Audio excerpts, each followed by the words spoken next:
السلام عليكم، يا رب تكونوا بخير. معلش جاي لكم بقى في لايف متاخر النهارده، كل سنه وانتم طيبين. كلها ساعات ونفارق رمضان. ربنا يتقبل منا ومنكم الصيام والقيام وصالح الاعمال. بصوا يا جماعه، النهارده كده هحكي لكم حاجه كده في السريع في دقيقتين.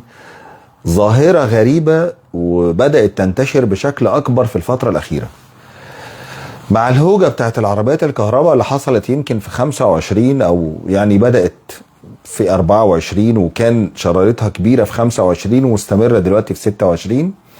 في شويه ناس حلوه كده دخلوا الماركت بتاع العربيات الكهرباء، يعني داخلين بصراحه لا عندهم فكره عن الكهرباء ولا عن العربيات، يعني حاجه بصراحه حاجه غلب والله العظيم بجد. يعني الناس دي دخلت بصراحه، سامحوني في الالفاظ اللي هقولها، وسخت الماركت. وسخت الماركت لان في ناس دخلت لا عندها فكره عن العربيات الكهرباء بتشتغل ازاي، ولا بتتصين ازاي، ولا بتتشحن ازاي، ولا بيتعمل فيها اي حاجه ازاي.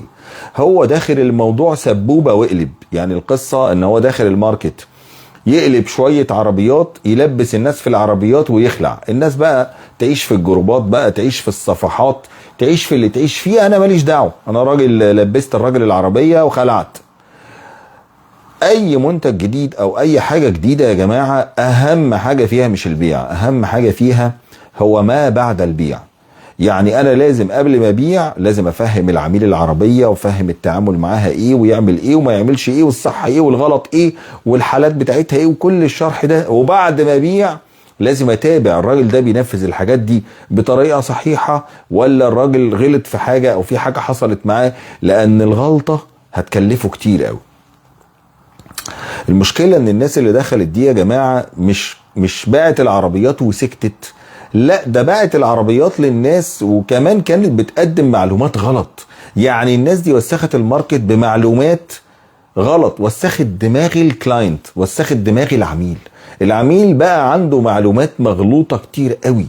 دلوقتي عمالين نقابل على السوشيال ميديا كمية عك رهيبة. يعني في بعض الناس اللي موجودين للأسف بيطلع معلومات انا مش عارف هي طالعه عن قصد ولا عن غير قصد، معلومات 3/4 غلط، وكله طالع يعك. يا عم الحاج، انا ما عنديش مشكله ان انت تدخل الماركت، ان انت تشتغل، ربنا يا سيدي يرزقك ويحسن سوق ويبارك لك في رزقك.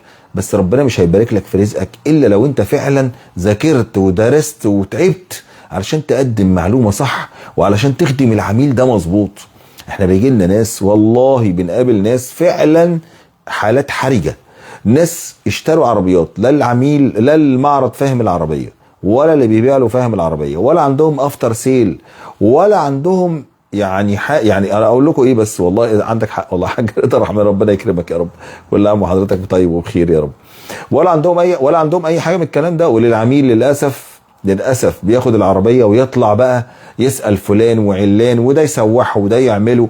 وطبعا اي حد هيقدم له معلومه غلط او هيقدم له حاجه غلط، والله فعلا هو مش ملزم ان هو يقدم له معلومه صح. مفيش حد ملزم قدامه الا المعرض اللي باع له العربيه. ولذلك دايما بيقولوا يا جماعه ركزوا في ان انتوا تشتروا من اماكن فاهمه، ركزوا ان انتوا تشتروا من اماكن فعلا بتقدم خدمات ما بعد البيع قبل ما قبل البيع. حضرتك بتدور بقى على سعر، بتدور على جوده، بتدور على ما بعد البيع، كل واحد يحدد اتجاهه. ولكن لما تدور على ان انت توفر، او تدور على ان انت هتوفر 2000 3000 جنيه، ما تزعلش لما تدفع قصادهم 20 و30 و50 و100 الف جنيه، عشان انت مش عارف او محدش عارف. يعني انت مش ذنبك ان انت مش عارف. فانتوا فعلا يعني القصه ان اللهم صل وسلم. انت بتلخبطني يا حاج شو قلت؟ والله انت راجل جميل والله العظيم، انا بحبك والله فعلا والله. يعني ربنا يكرمك يا رب، كلامك كله صح طبعا واحنا بنتعلم منك. فخدوا بالكم يا جماعه، الحلاقين اللي دخلوا الماركت دول فعلا بيقدموا معلومات غلط وبيتوهوا العملاء. ده اللي انا عايز اقوله لكم. مش اي حد يطلع يفتي، ذاكر، افهم، اطلع اتكلم على راسي من فوق، مفيش مشكله. او حتى لو هتبيع عربيه لو سمحت ذاكرها كويس قوي وفهمها للعميل كويس قوي، عشان ربنا يبارك لك في القرش اللي جاي لك منها.